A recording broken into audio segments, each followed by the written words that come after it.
pedir, ¿no? Para rellenar de repente o para de desarrollo, ¿cuál es la diferencia entre la actividad o la función de ganglios basales y cerebelo? ¿Qué hace cerebelo? Hablábamos que no iniciaba el movimiento, pero sí que hacía. Coordinaba, corregía, pero corrige en el momento, ¿sí? En cambio, los núcleos basales lo que van a hacer también es modificar, pero antes que inicie, ¿sí? Antes que inicie, se dice que facilita un movimiento. Cuando dice facilita es que como que le ayuda, ¿ok? Corrige, y va a permitir que se dé de manera adecuada el movimiento. ¿Okay? Hay que recordar aquí en ganglios basales, ¿qué otra cosa podría decir de ganglios basales? Eso es la comparación con el cerebelo. ¿Qué neurotransmisores tendremos aquí en ganglios basales? Habíamos visto que en...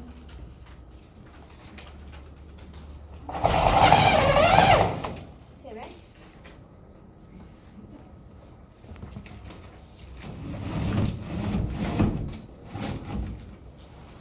Voy a bajarle ahí.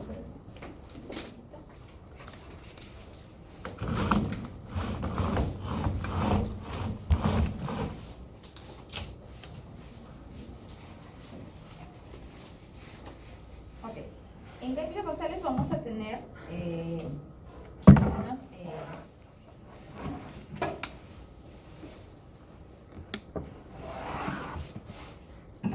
neurotransmisores que van a ser importantes, ¿ok? Para esta modulación. Algunas veces van a estimular, otras van a inhibir. Entonces, cuando digamos que van a estimular, vamos a tener aquellas que están relacionadas con la estimulación. ¿Okay? Principalmente, ¿quién? A nivel del sistema nervioso central. ¿Qué neurotransmisor estimula?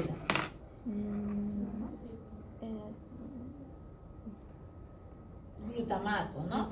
Recuerden, los neurotransmisores son, o sea, primero son con A, acetilcolina y adrenalina. Acetilcolina, ¿ok? Es del parasimpático, ¿ok? También está en somático. La adrenalina, no la adrenalina, está en simpático, ¿sí? Okay. ¿Qué cosas son ellas? Pueden ser excitatorias o inhibitorias, dependiente del receptor, ¿sí? Ya ahí. Después vienen, son 5 que hemos estado trabajando ahorita. Luego vienen las que tienen G. Glutamato, glicina y GABA. Glutamato, GABA, glicina. Glutamato, excitatorio por naturaleza. GABA y glicina, inhibitorio. ¿Ya? Ok. Vamos a ver aquí que vamos a tener tanto glutamato, pero también vamos a tener, ¿ok? Lo que es la dopamina. La dopamina también va a tener un papel importante aquí en los ganglios basales, ¿sí? Entonces, dependiendo qué vía van a usar, puede ser excitatorio o inhibitorio, ya que dopamina tiene receptores D1 y D2. Ya lo vamos a ver. Después, enfático, ¿ok? Cuando hablamos de médula espinal, ¿ok? Vamos a ver que médula espinal, ¿qué función tiene? La médula espinal es el centro de integración, ¿se acuerdan que habíamos mencionado? El centro de integración donde va a llegar la información sensitiva y también es donde van a llegar las órdenes que van a venir por los tractos descendentes. A nivel de médula también vamos a ver que va a haber un papel importante donde se va a modular el dolor. ¿Okay? Entonces la médula espinal no es solamente un sitio donde hay muchos cables, que son los tractos, ¿no? Sino es un centro de integración. Y allí en este centro de integración van a haber diversas interneuronas, que pueden ser interneuronas inhibitorias o excitatorias. De las inhibitorias, pues tenemos nuevamente GABA, glicina. ¿Ya? Recuerden eso. Vamos a ver esto. ¿Sí creo que habíamos hablado un poquito de los tractos o no? ¿Algo les mencioné? ¿Algo? Ya. Los tractos, ¿qué cosa eran los tractos a diferencia de los nervios? Los tractos eran, ¿qué cosa? Axones, ¿no? Era un grupo de axones que iban dentro del sistema nervioso central. Y médula es sistema nervioso central. Entonces los tractos espinales son vías de conducción, ¿ok? Los tractos son vías de conducción ¿de qué? De información, ¿ok? Estos están conformados por axones, ¿ok? Transmiten información ¿desde dónde? Desde la periferia, cuando son la información que viene por vía sensitiva y también va a llevar información desde encéfalo hacia médula por las vías motoras, ¿sí? Entonces va a haber una conexión entre médula, ¿ok? Y encéfalo, ¿ok? Entonces hay tractos que van a estar, se clasifican los tractos por dos tipos. Por función del tipo funcional tenemos los tractos que son descendentes y ascendentes. Cuando son ascendentes, es decir, lleva información desde ¿dónde? Desde los receptores, ¿ok? Vía sensitiva hacia encéfalo. Son los tractos ascendentes, que ascienden, ¿ok? Sensitivas. Llevan información desde la periferia al encéfalo, ¿ok? Y los vías o los tractos descendentes serán los motores. Y esos van a llevar órdenes desde el encéfalo hacia la médula, ¿sí? 5 tractos vamos a mencionar, hay más, ¿ok? Pero 5 tractos van a ser importantes.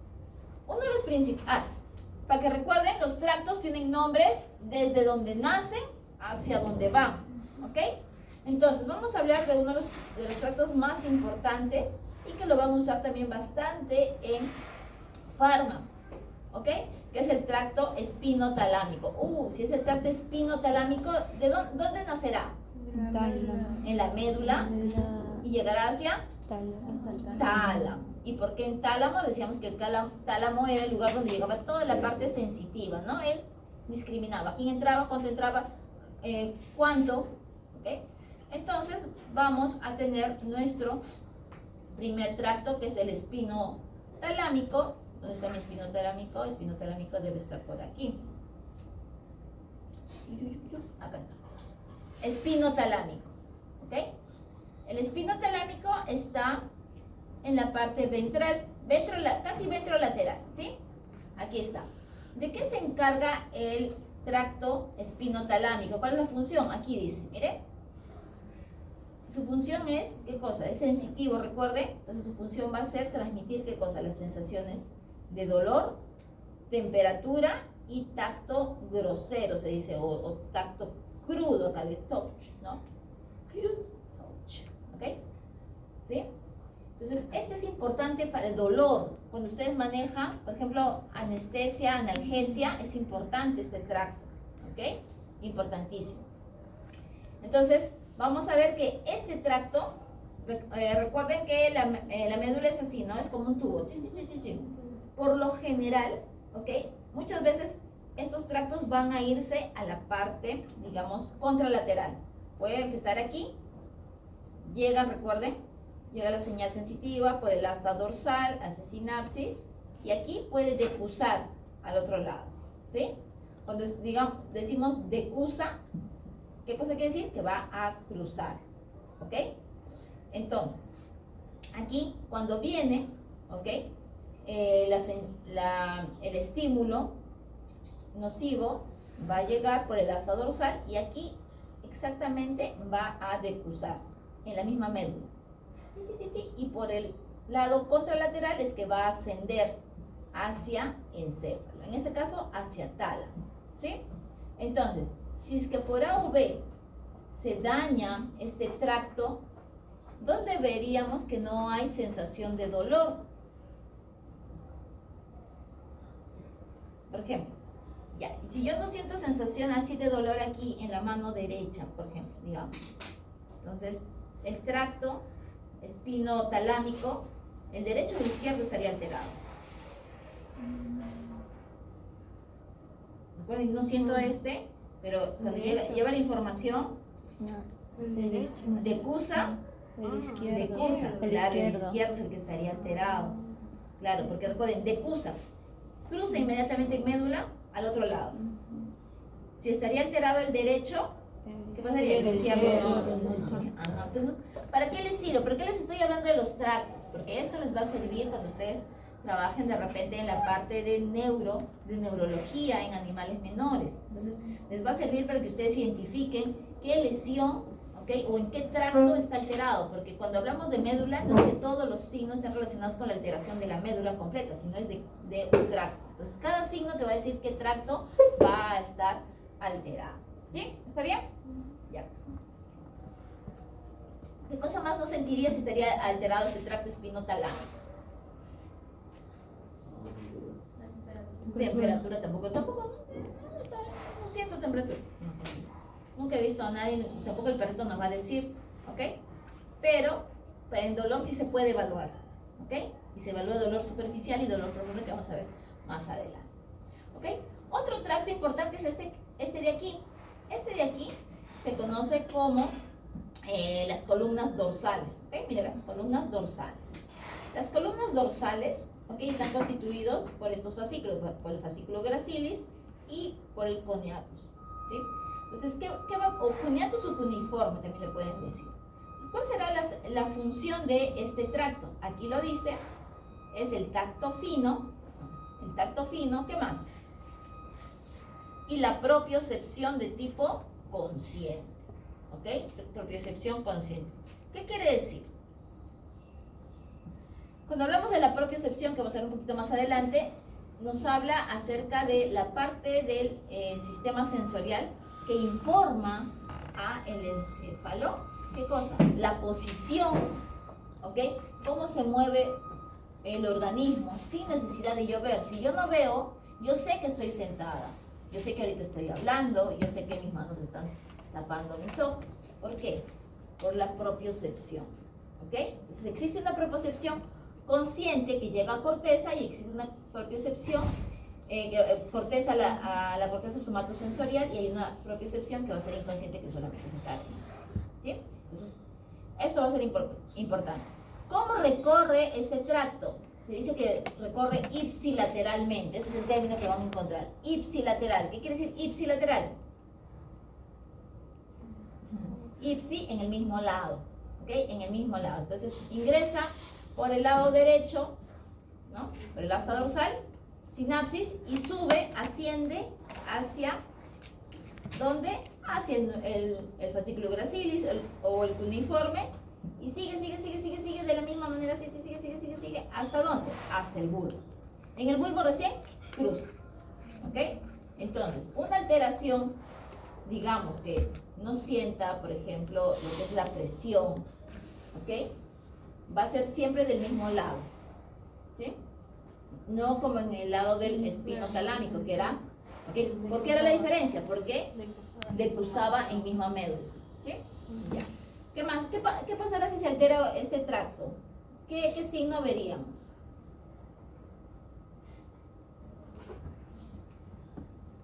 Pierde la propiocepción de ese mismo lado, ¿sí? La propiocepción, ahorita que vamos a tener perrito, vamos a practicar un poquito de propiocepción, ¿ya? Es una evaluación que se hace, que no vamos a dañar al perrito, ¿ok? Vamos a poner, por ejemplo, el perrito, los perritos normal, ¿no? Están así, ¿no? Paraditos. Vamos a moverle su manito así. Van a ver que solito, de manera inconsciente, lo va a voltear. Si el perrito tendría alterado, por ejemplo, las columnas dorsales, ¿qué pasaría? ¿Nosotros le pondríamos así? ¿Quedaría así? No, porque ha habido algún daño a nivel de médula, a nivel de ese tracto, ¿ok? Entonces, esa es parte de la evaluación. Cuando se hace la evaluación neurológica, están evaluando ustedes estas vías de conducción. Es chévere la neurología. Hay pocos buenos neurólogos en veterinaria, ¿okay? Aunque ahora todos los que estudian un cursito X son especialistas, ¿no? Estoy viendo a mis alumnos que recién han ingresado, especialistas, ¿no? En cardiología.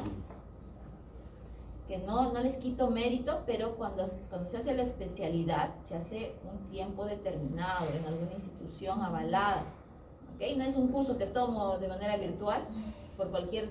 por ejemplo, yo puedo editar un curso y yo le firmo, sí, pero mi firma no es válida, ¿no? Por lo general, cuando tomen sus cursos de especialización, que sean pues en universidades, en institutos de investigación, ¿ya? Trabajando sobre ¿ok? Porque les engañan, pues les engañan. Ya. Entonces, ya tenemos, ¿cómo se llamaba esto? Columnas dorsales.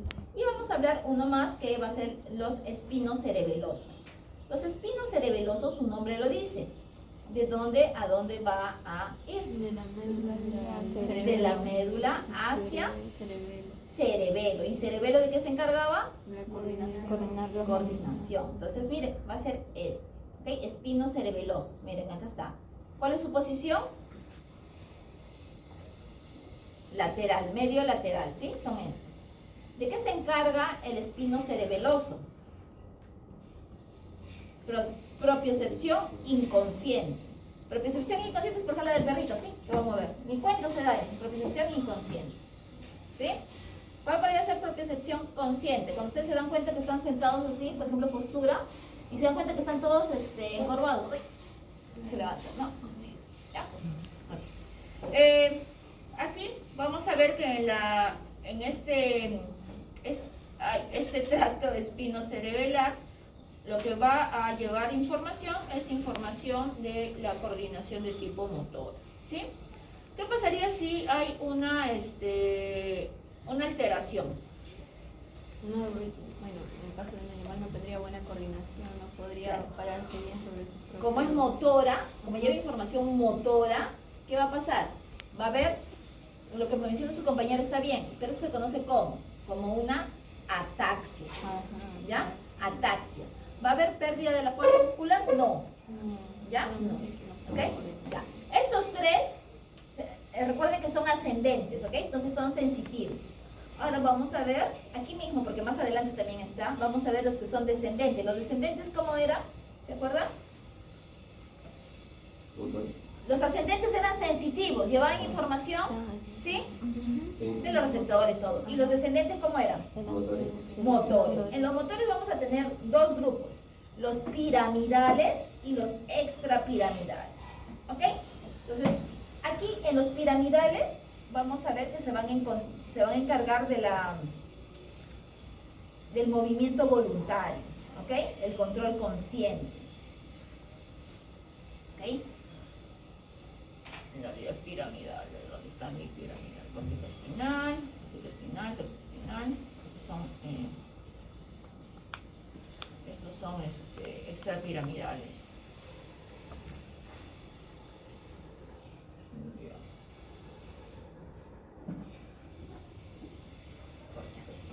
Ya, acá está, córtico espinal. ¿Ok? Entonces, el córtico espinal, acá está, el córtico espinal, su nombre lo dice, ¿no? De corteza a médula, de corteza inicia. Entonces, ¿cuál es su función? Control del músculo esquelético. ¿Sí? Vamos a ver que va a decusar cuando sale de la corteza. ¿Dónde decusa? A nivel del bulbo. ¿Ok? Entonces va a haber un control contralateral, o sea, del otro lado. ¿Sí? Contralateral. Si nace de la parte izquierda, ¿ok? ¿Va a llegar a dónde? A la parte derecha. ¿Ok? ¿Cómo dijo profesora control qué? Del movimiento, de la contracción muscular, movimientos voluntarios. Movimientos voluntarios. ¿Ok? Acá está. ¿Sí? ¿Qué más tenemos? ¿Qué pasará si es que hay de repente una alteración? No podría comprender. Va a haber, recuerden que no va a haber, la fuerza va a ser, Control ¿no? del músculo esquelético sería el que de repente sería como una parálisis flácida. Paresia, una paresia. Ajá. Se va a producir paresia, ¿ok? Entonces es diferente, ¿no? Una ataxia de una paresia. Ahí revísenlo para que tengan. Ataxia era espinocerebeloso. Claro, ataxia es en el espino cerebeloso, ¿sí? Y en el otro tenemos paresia, pérdida del control fino también, ¿sí? Y luego vamos a hablar de los extrapiramidales. Los extrapiramidales son todos los que están acá. Tenemos al vestíbulo espinal. ¿Dónde está vestíbulo espinal? Vestíbulo espinal. ¿Ok? Tenemos retículo espinal, rubro espinal, rubro, retículo y rubro espinal, ¿ok? Y sí, tecto espinal. Entonces, ¿de qué se encarga? Los que son extrapiramidales se encargan de la postura, ¿ok? Postura, tono muscular, movimientos automáticos, ¿ok? Si este se encarga de los que son piramidales, se encargan de los movimientos de tipo voluntarios, finos, ¿ok? Estos se encargan de los movimientos que son, ¿qué cosa? De postura, ¿ok? Los movimientos que son automáticos. ¿Sí? Ya. ¿Qué pasará si es que hay una alteración de cualquiera de estos tractos? Movimientos automáticos también cuenta como parpadeo o como que se refiere solamente a la postura. Pues una cosa es postura, ¿ok? Movimientos de tipo autónomos, ¿ok? Movimientos, por ejemplo, incluso, mira, a ver, en el caso del retículo espinal, movimiento de los ojos. Cuando hay una alteración de esto, van a ver que va a haber una presentación de que un movimiento que puede haber de tipo alterado, lo que conocemos como nistagmo. ¿Okay? Entonces, todos estos, mira, acá está, en cada uno de los tractos tiene su función. Cualquiera de estos, si se altera, vamos a ver que va a haber una alteración de estas funciones. ¿Sí? Ya, esos son los tractos. 5 tractos solamente. ¿Ok? Así juntados de manera práctica. Ya. Esto ya lo hemos visto. Hemos visto que el sistema nervioso central tiene la integración que puede ser consciente a nivel del encéfalo e inconsciente a nivel de médula. El sistema sensorial. ¿Qué es el sistema sensorial? Habla acerca de qué? De los sentidos, de la captación de los estímulos del medio. ¿Ok? Entonces, el sistema sensorial está constituido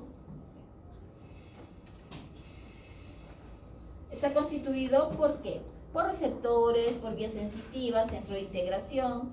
¿Ok? ¿Se acuerdan lo que habíamos visto en lo que era retroalimentación positiva o negativa? Los mismos elementos, igual que en el arco reflejo, van a ser los mismos elementos que vamos a tener.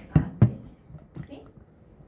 Entonces, hay que recordar siempre, ¿okay?, que cuando nosotros hablamos de que, por ejemplo, se va a captar un estímulo y ese estímulo por un receptor y ese estímulo va a ser convertido, transducido a un potencial de acción, va a viajar por vías sensitivas y va a entrar a médula, el centro de integración, por el asta dorsal o ventral. ¿Qué asta es esto? Ese es el asta siempre dorsal, siempre ingresa por la dorsal, ¿sí? Y siempre va a salir ¿por dónde? Por ventral, ¿sí? Siempre por ventral, ¿sí? Eso tengámoslo en cuenta. Entonces, ahí miren, hay un ganglio. Ese ganglio, ¿qué cosa es? Recuerden que los ganglios no son otra cosa que donde están los somas, ¿sí? Ok. Entonces, ¿qué cosa va a permitir este sistema sensorial? Va a permitir que el organismo tenga, ¿okay?, que sepa qué cosa está pasando, tanto en el medio externo, es decir, así en el ambiente, como también internamente, porque recuerden que hay internos y externos receptores. ¿Okay? Ya. Para esto, nosotros necesitamos saber, ¿ok?, lo que estábamos mencionando hace un rato sobre la propiocepción. ¿Ya? ¿Se acuerdan? Hemos visto dos tractos que son importantes para la propiocepción. ¿Sí? Propiocepción consciente, la que está al medio. ¿Se acuerdan? Ese azul celeste. Columnas dorsales. ¿Ok? Y después había otro inconsciente que era el espino cerebeloso. Consciente, columnas dorsales, inconscientes, ¿ok?, espino cerebeloso. Estos dos van a constituir o van a ser parte de este sistema de propiocepción. Entonces, propiocepción, ¿qué nos permite? La propiocepción, ¿qué cosa permite? Informar al organismo dónde está el cuerpo, cómo se está moviendo, ¿ok? Eso es lo que nos va a decir. Como les mencionaba, ¿ok?, es una manera de decir, ¿ok?, dónde está y cómo se mueve, sin que ustedes lo vean, ¿ok? Si ustedes pierden esa función, es que su propiocepción ya pues está. ¿Qué quiere decir? Que cualquiera de estos tractos podrían estar alterados, ¿ok? Y si hay alguna alteración a nivel de los tractos, ¿es reversible o irreversible? Dependiendo, pues, dependiendo del grado de lesión que pueda haber de repente solamente, por ejemplo, algunas veces por los golpes pueden haber un edema local, entonces puede hacer que se presionen. Si se presionan ya no va a pasar, digamos, la corriente, no va a pasar el estímulo, no va a pasar el potencial de acción, ¿ok? Por cambios, por ejemplo, en la permeabilidad, porque hay de repente, como les mencionaba en el caso ahí, ¿ok?, porque hay una disfunción en los líquidos corporales, podría ser que salga, por ejemplo, el líquido de las neuronas, haya mayor concentración de algunos iones dentro y eso altera el potencial de membrana. ¿ok? Porque el potencial de membrana se da por 3 grandes razones, y espero que lo hayan puesto ahí, ¿ok? Las 3 grandes razones, ¿ok? Recuerden, es polaridad, ¿ok? Gradiente de concentración, ¿ok? Y la permeabilidad, ¿ok? Entonces, esos 3 grandes factores van a determinar que el potencial de membrana esté, digamos, normal. Si eso se altera, va a cambiar. ¿Por qué? Porque si el potencial de membrana se vuelve, por ejemplo, más negativo, los estímulos tienen que ser más fuertes para que se pueda producir potencial de acción.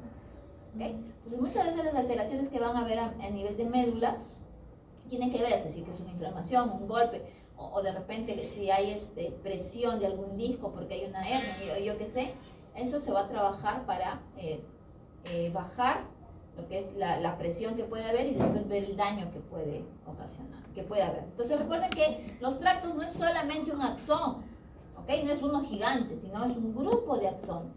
Entonces si se altera uno, tienen más, ¿ok? Entonces, pero sí, por eso cuando son lesiones de tipo así, por ejemplo, accidentes de tránsito, se cae el perro, una cosa, tiene que ser rápido. Tiene que ser rápido el que se revise y el que se instaure una terapia, principalmente de antiinflamatorios, para ver el daño. Después llevan al perro, porque se acá después de un mes, dicen, ay, si mi perro se quedó hace un mes. No lo traje porque no tenía plata. Ya fue. Ya fue, ¿por qué? Porque de repente pudo tener un daño que pudo ser reversible, pero por el tiempo ya ha dañado los mismos axones y ya va a ser irreversible. ¿Okay? Entonces eso tiene mucho, eso es una cosa básica que aprendí de mi profesor de neurología, el doctor Diego. Entonces él hablaba siempre que los 3 primeros días son básicos para las enfermedades o las alteraciones que pueden haber a nivel neurológico. Si dentro de esos 3 días no hay una terapia, no se instala una terapia, ya posiblemente cualquier cosa que ha podido ser reversible va a ser irreversible. ¿Ok? Ya. Para hablar de dolor, ahorita vamos a hablar. Hay que tener en cuenta, ¿ok? ¿Qué cosa nos dice la propiocepción? ¿Qué información nos dará? 5 informaciones importantes, ¿ok? Primero, la posición de las articulaciones. Este movimiento que les decía aquí, les va a estar informando por propiocepción, le va a informar que está mal esta articulación. Entonces, posición de articulaciones, 1. Longitud y estiramiento de los músculos, esa es la segunda, ¿ok? La tercera información que le va a dar va a ser la tensión de los tendones, ¿ok? Y también les va a dar la velocidad y dirección del movimiento que se va a producir, ¿sí? ¿Cómo se da esa información? Por medio de receptores, ¿ok? ¿Qué receptores tenemos? El receptor que se conoce como el huso muscular, ¿ok? El órgano tendinoso de Golgi y receptores articulares, ¿ok? Ahorita vamos a hablar del huso muscular y el órgano tendinoso de Golgi. Los receptores articulares no vamos a hablar, pero esos 2 sí, porque están relacionados con la parte motora, ¿sí? Ya, después les voy a decir cuál es la función de cada uno de ellos. Ahora, ¿qué pasa con el dolor? ¿Qué cosa es el dolor? El dolor es una sensación que se produce cuando hay la captación de un estímulo doloroso. Pero para que se dé el dolor, creo que sí les había mencionado, o no me acuerdo, tiene que llegar a corteza, ¿ok? La corteza somatosensorial, y de ahí cuando ya recién se hace consciente, recién. ¿Por dónde viajará el dolor? ¿Por qué tracto? La sensación del dolor. ¿Por cualquier tracto? No hay uno del dolor. El que hablamos primerito, ¿se acuerdan? Espinotalámico. ¿Ok? El espinotalámico es el que va a llevar la información. Entonces, primero, el dolor va a ser captado por nociceptores. Nociceptores que pueden ser nociceptores, digamos, cutáneos libres, que pueden ser del dolor superficial, o también de lo que son nociceptores que son más profundos, ¿ok? Eso va a depender que haya un dolor superficial a un dolor profundo. Estos nociceptores, ¿qué van a hacer? Van a captar el estímulo, van a transducirlo, ¿ok? Y lo van a transmitir. ¿A través de qué? De las vías sensitivas. ¿Hacia dónde va a llegar? hacia médula. En médula, ¿qué va a pasar? En médula se puede modular, ¿ok? En médula ingresa a través de la raíz dorsal, ¿ok? Y ahí va a ser sinapsis con otras interneuronas. Acá hay una serie de núcleos que van a ser importantes. No vamos a mencionarlas, pero ahí hay una serie también de interneuronas inhibitorias que van por un lado, pueden intensificar, ¿ok? O pueden bajar, ¿sí? Entonces, aquí es donde se va a, digamos, a limpiar ese estímulo. Y luego este va a ascender, ¿ok? Va a ascender por medio de los tractos. ¿Qué tracto? Espinotalámico. Asciende por el espinotalámico y llega a tálamo, y este también va a discernir y va a llegar a corteza somatosensorial. ¿Okay? Pero ya cuando llega a corteza somatosensorial es como que este estímulo ya ha sido digamos, modificado, limpiado. No es la sensación como tal que teníamos al comienzo. ¿Ya? Entonces, existen dos tipos, la formación reticular, más o menos. Existen dos tipos de dolor, ¿sí? Les mencionaba. El dolor que es superficial, ¿ok? ¿Alguna vez ustedes se han pinchado de repente con la aguja? ¿O se han quemado? ¿Sí? Quemado, sí. ¿Ok? Ese es un tipo de dolor, ¿ok? Superficial, ¿ok? ¿Cuál es la diferencia? Primero va a ser por el origen del estímulo. El origen del estímulo del dolor superficial, por lo general, va a ser la piel, las mucosas. ¿Ok? ¿Qué tipo de receptores van a captar esto? Los receptores, les mencionaba, si es que hablamos de piel, receptores cutáneos libres. ¿Ok? ¿Qué tipo de estímulos se van a captar? Por ejemplo, estímulos mecánicos como pinchazos, ¿ok? Corte, estímulos térmicos que pueden ser calor, frío, químicos, ¿ok? ¿Qué fibras van a llevar este tipo de dolor? Hay dos fibras, ¿ok? Las A gamma, que pueden ver aquí, ¿ok? ¿Y quiénes más? Las C. Las A gamma están relacionadas con un dolor rápido, pulsante, ¿ok? Mientras que la C es un dolor lento, ¿ok? Es un dolor así lento, hiriente, que duele.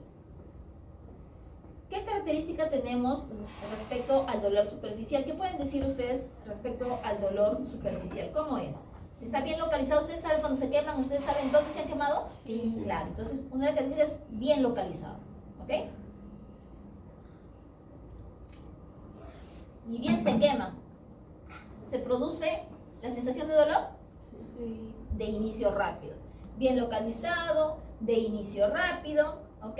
Puedo yo saber dónde está, ¿ok? Por ejemplo clásico, me pinché, ¿ok? Con la aguja, que no creo que ustedes cosan, pero, ¿ok? Por ejemplo, en mis épocas sí se cosía, ¿ok? O de repente que se quema, ¿no? ¿Qué diferencia hay con el dolor profundo?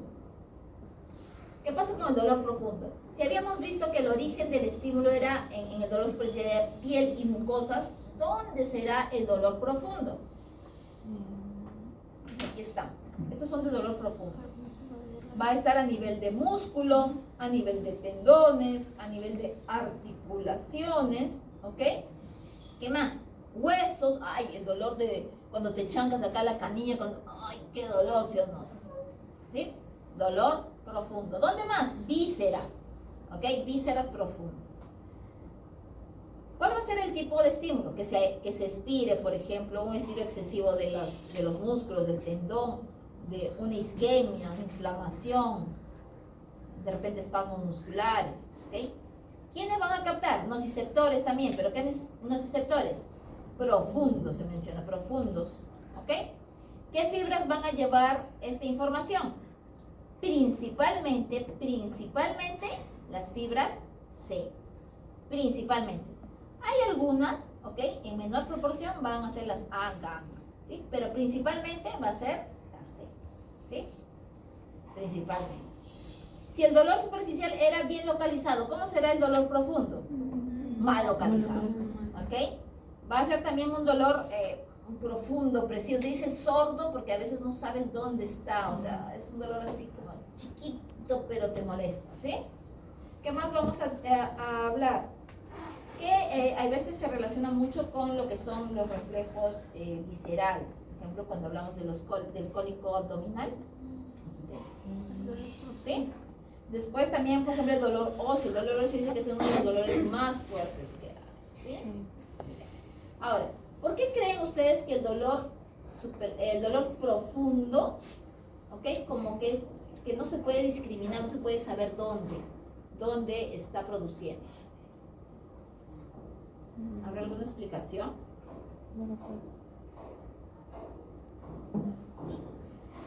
Porque a pesar de que sea dolor profundo o dolor superficial, siempre van a converger en médula, ¿ok?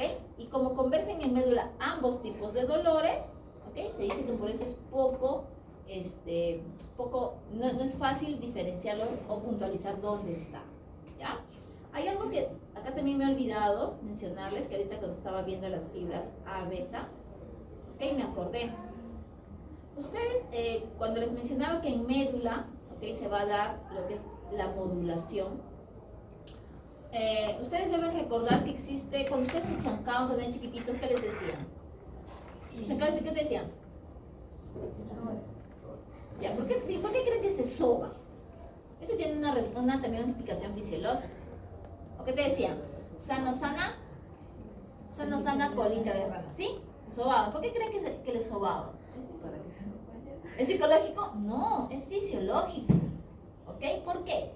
Porque cuando tú te golpeas, ¿ok? Se va a activar una teoría que se llama la teoría del control de las compuertas, o el gate control theory, una cosa así.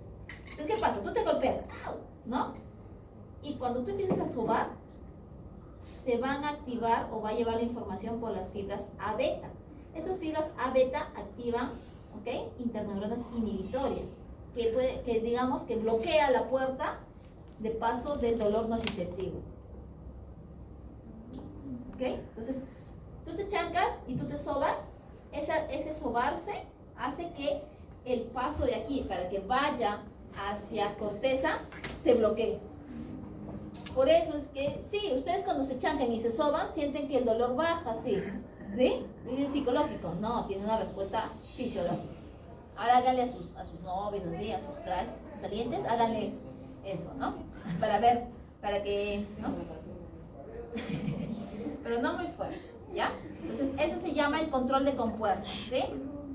Eso es algo, alguna vez también alguien en biofísica explicó también eso, amigo, me pareció interesante que lo mencionaran, ¿no? Hablaban acerca de lo que era potencial de acción, mencionaron eso.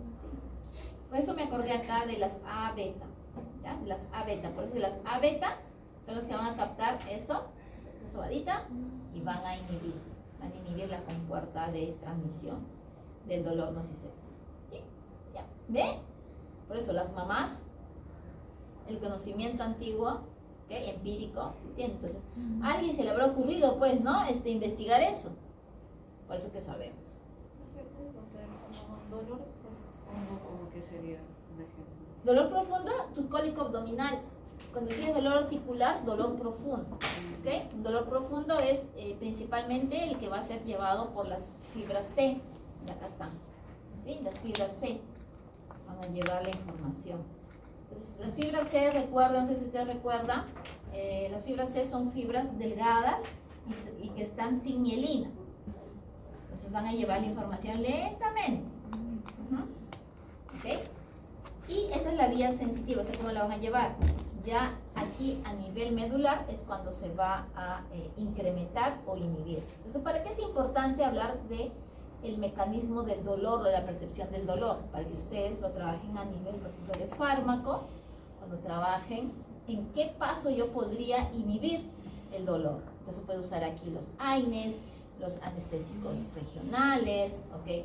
Los inhibidores de la COX, opioides, ¿okay? ¿Dónde sería el nivel máximo donde yo podría trabajar? ¿Dónde podría yo inhibir así? Podría inhibir a nivel central, ¿ok? Podría inhibir a nivel de los receptores que están, ¿dónde? A nivel de la corteza somatosensorial. Pero yo puedo inhibir desde aquí, desde los receptores. Puedo inhibir la vía de transmisión. Puedo inhibir a nivel medular. Puedo inhibir a nivel de los tractos también. ¿Qué cosa hace, por ejemplo, lidocaína? Justo acá tiene una pregunta de lidocaína, si la saqué o la dejé. No había nada de lido. ¿Qué cosa hace el lido? ¿Usted ha escuchado lidocaína o no? Sí. Ya, la lidocaína lo que va a hacer es que inhibe los canales de sodio dependientes de voltaje. Entonces, si inhibe los canales de sodio dependientes de voltaje, ¿qué va a suceder? Viene el estímulo doloroso, se está transmitiendo. No y va a aquí, poderse transmitir. claro, porque no se va a producir el potencial de acción, que se esté inhibiendo. Entonces, no va a haber transmisión, no va a llegar a corteza. Ese es el mecanismo de acción. ¿Y cómo ponen los anestésicos ahora o los fármacos? Sin saber mecanismo de acción, solamente porque se copian. ¿Sí? Se copian y dicen, no, mi amiga puso esto, ¿ok? Y yo también le pongo. ¿Sí? Interesante la neurología, ¿sí? Sí, siempre decimos con un colega que debemos hacer un curso así, porque cada chico que lanza sus cursitos. Pero lamentablemente, por ejemplo, en la universidad pública no te da mucha libertad de generar esos cursos, tienes que hacer una serie de cosas. Vamos a tener científico. Ok, ahí terminamos nervioso, ok, todo lo que es organización, ok, el sistema nervioso. Ahora vamos a hablar del autónomo, nos queda 10 minutos, ok. El sistema nervioso autónomo, ¿por quién está constituido? Están durmiendo. ¿Por qué están durmiendo? Por el simpático, parasimpático y entérico, el segundo cerebro, ¿no les decía? Ya. Entonces, algo que hay que recordar es las diferencias que van a haber. ¿Okay? Ahorita vamos a hablar de quién, del somático también. Pero miren, este es el sistema nervioso autónomo. El sistema nervioso autónomo, ¿de qué se encarga? La regulación de las funciones de tipo vegetativas, autónomas, ¿sí? Entonces, miren, yo lo que estoy viendo es que sale de médula. ¿Por dónde está saliendo de médula en este caso? Aunque no todos van a salir de médula, ¿ya? Solamente simpático sale por médula. Pero parasimpático puede venir desde lo que es cráneo, bulbo, hasta lo que es sacro, ¿ya? Entonces vemos que lo que vamos a tener aquí es un sistema, ¿ok?, que va a llegar a los órganos efectores. Este sistema, que se llama sistema nervioso autónomo, constituido por dos tipos de sistemas, el simpático y el parasimpático, ¿sí? Entonces, estos tienen dos neuronas, una neurona preganglionar y postganglionar. ¿Por qué llamamos pre? Porque está antes del ganglio. En el ganglio, ¿qué cosa voy a encontrar? Somas. Siempre en los ganglios encuentro somas, ¿sí? Ya, ¿están durmiendo? No vea la luz, señorita, no vea la luz. Vamos. ¿Ok? Entonces, estos ganglios son importantes, deben haberlos visto en anato. Deben haberlo visto, ¿no? Ya ni se acuerdan. ¿Con peluche han hecho ustedes anato? Ayer vi los peluches de anato. Qué bonitos, ¿no? Te iba a tomar foto, pero estaba muy... Ok, la neurona preganglionar es la que va a traer las órdenes, va a ser sinapsis con la postganglionar, y la postganglionar es la que va a liberar el neurotransmisor que utiliza sus receptores en los órganos efectores. Puede ser músculo liso, puede ser órganos o glándulas, ¿sí? Vamos a ver aquí las grandes diferencias. Esto, normalmente en la clase yo les pregunto las diferencias, pero como no tenemos tiempo, yo lo voy a hacer de frente. El sistema nervioso autónomo tiene el simpático. El simpático tiene una neurona preganglionar pequeña, miren, pequeñita. Mientras que el parasimpático tiene una preganglionar más extensa, más larguita, ¿no? ¿Qué más tenemos aquí de diferencia? Que la neurona postganglionar simpático es más larguita y la postganglionar del parasimpático es más corta. ¿Qué más? Siempre las neuronas preganglionares siempre van a producir o van a liberar un neurotransmisor. Recuerden, neurona, ¿qué cosa va a producir?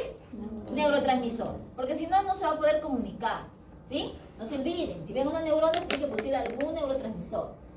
En este caso, las neuronas preganglionares, tanto el simpático como el parasimpático, van a producir el mismo neurotransmisor.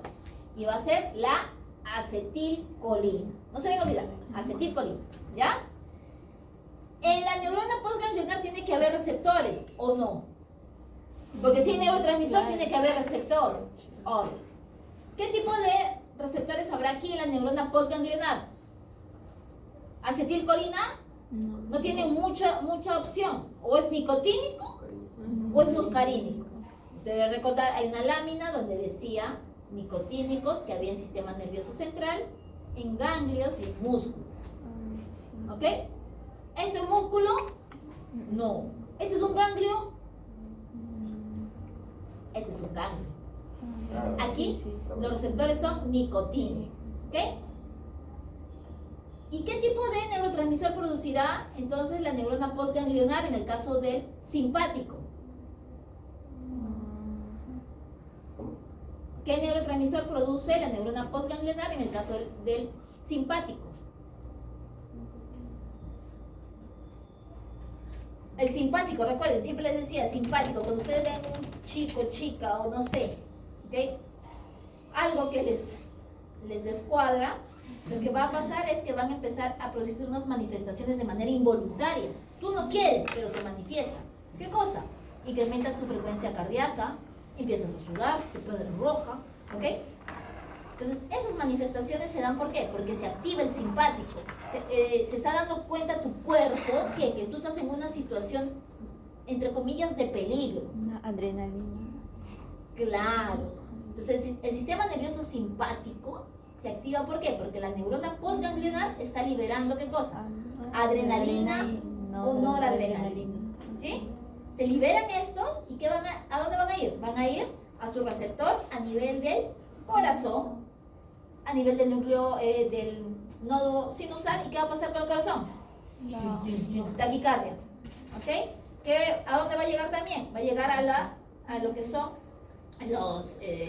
sus receptores a nivel de las arteriolas. Va a haber una vasoconstricción. ¿Qué tipo de receptores tiene adrenalina y noradrenalina? Alfa y Beta. beta. Alfa y beta. Alfa y beta, primeras letras del abecedario. Alfa y beta. Alfa 1, alfa 2, beta 1, beta 2. Eso espero que hayan puesto. ¿Ok? En su examen también. ¿Sí? Bueno, si no, para la próxima será como dice, pon mucho. El próximo año sí. ¿Ok? En el caso, ahí ya les voy dando ejemplos. Por ejemplo, del corazón, ¿qué receptor será? ¿Alfa o beta? Corazón creo que era Corazón beta. Beta 1. Corazón beta 1. ¿Ok? ¿Qué cosa hace beta 1? Incremento de frecuencia cardíaca, incremento de fuerza de contracción. ¿Sí? Y a nivel de las arteriolas, que tiene músculo liso, ¿qué receptor será? Alfa 1. Alfa 1, ¿sí? Alfa 1. ¿De qué? Esto ya habíamos visto, ¿eh? ¿De qué depende la actividad de los receptores adrenérgicos? Es decir, de adrenalina o noradrenalina. Depende del tipo de proteína G que está acoplada. Recuerden que todos estos son metabotrópicos, ¿sí? Alfa, betas, todos están acoplados a proteína G. Entonces, en el caso del beta 1, lo que va a pasar aquí es que va a incrementarse los niveles de ¿qué? De AMP cíclico. ¿Ok? ¿Por qué? Se incrementa la adenilatociclasa, se activa la adenilatociclasa y ¿por qué? Porque se está incrementando AMP cíclico. Entonces esto fosforila e incrementa la actividad. ¿Ok? Ya. En el caso de alfa 1 lo que va a estar acoplado es a una proteína GQ. Como el GQ incrementa IP3, IP3 se une a su receptor en el retículo sarcoplásmico y libera calcio. Calcio es importante para contracción, músculo liso, músculo esquelético, músculo cardíaco. ¿Sí? Ya. Ok, entonces eso va a producir. Dependiendo, ¿y qué pasará, por ejemplo, la adrenalina o noradrenalina a nivel de lo que es tracto digestivo? ¿También será estimulatorio? No, Es inhibitorio. ¿Sí? Entonces, no siempre adrenalina o noradrenalina va a ser de tipo excitatorio, depende de su receptor. Y aquí, entonces, si esta es adrenalina, ¿este qué será? En el parasimpático. También con A. Acetilcolina. Acetilcolina. La acetilcolina no tienen que olvidarla. ¿Ok? Acetilcolina. Acá se liberará acetilcolina. Y acetilcolina hace lo contrario. ¿Pero qué tipo de receptores tendrá acetilcolina aquí? Los muscarínicos. Solamente los muscarínicos. M1, M2, M3, M4, M5. ¿De qué dependen? Los muscarínicos también son metabotrópicos. Entonces, ¿de qué dependerá? De una proteína. Dependiente de qué tipo de proteína G. Ejemplo de receptores para acetilcolina en corazón. ¿Qué receptores? M2. ¿Qué cosa hace M2? Inhibe la adinilato ciclasa. ¿Ok? Por eso hay niveles de AMP cíclico más bajos. ¿Qué pasa en corazón? Bradicardia. ¿Ok? El nodo sinusal se va a despolarizar menos. En el caso de musculatura lisa en tracto digestivo, ¿qué pasará? Contracción. M3, ¿ok? ¿Qué cosa hace? Incrementa el peritalismo. ¿Por qué? Porque es una proteína GQ. GQ incrementa la liberación de calcio. Si hay calcio, Contracción. ¿ok? Esos son algunos ejemplos. ¿Ok? ¿Está? Aquí está. Lo mismo. Solamente una excepción o algo que hay que mencionar aquí extra. ¿Ok? Extra es esto. En el caso del simpático habíamos dicho preganglionar, acetilcolina, receptor nicotínico, postganglionar, norepinefrina o epinefrina es lo mismo, solamente de dónde lo trabajan, ¿ok? Puede ser texto español, etc. Aquí hay dos más, ¿ok? Donde tenemos a la glándula adrenal. A nivel de la médula, vamos a ver que va a llegar una neurona presináptica, liberará acetilcolina y esta acetilcolina se unirá a su receptor nicotínico en la médula y esta médula es la que va a producir epinefrina o norepinefrina, ¿sí? Y esta por vía sanguínea va a llegar hacia los receptores alfa o beta, entonces va a ayudar aquí, ¿sí? ¿Qué más? Hay otra excepción más, miren, neurona preganglionar, acetilcolina, receptor nicotínico y este produce acetilcolina. Oh, esto parece del parasimpático, ¿sí? Pero no, es del simpático, ¿sí? La única excepción es ¿dónde se produce esto? En las glándulas sudoríparas. ¿Ok? Y el de parasimpático, el anterior no era en glándula también. Claro, pero son glándulas en general, glándulas exocrinas. Esta sola excepción, que es parte del simpático, es en glándulas sudoríparas. ¿Sí? Parasimpático, su representante clásico es el nervio de Swex. ¿Cómo es Swex? Vago. El nervio vago. ¿Sí? El nervio vago, par craneal 10. Me estoy dando mnemotecnia para que se acuerden, ¿ah? ¿Ok? Ya. Uy, que no se acuerden. Y acá están sus receptores, miren, los receptores con los mecanismos de acción. Eso ustedes tienen que leerlo. A mí me encantaría pasarles por osmosis, así tipo Avatar, sacar mi New CV, pasarles a todos, ¿no? Esto. Pero lastimosamente no podemos. Entonces ustedes tienen que leer. ¿Ok? Lean, por favor. ¿Sí? Ok, nos va a afectar somático, que vamos a tener que hacerlo, no sé, hoy día no, mañana de repente por la tardecita nos reunimos virtualmente, será pues, ¿no? Porque ustedes no creo que vengan. Para terminarlo, en el caso del somático, hablamos de reflejos, ¿ya? Ok. Vamos a seguir, vámonos para el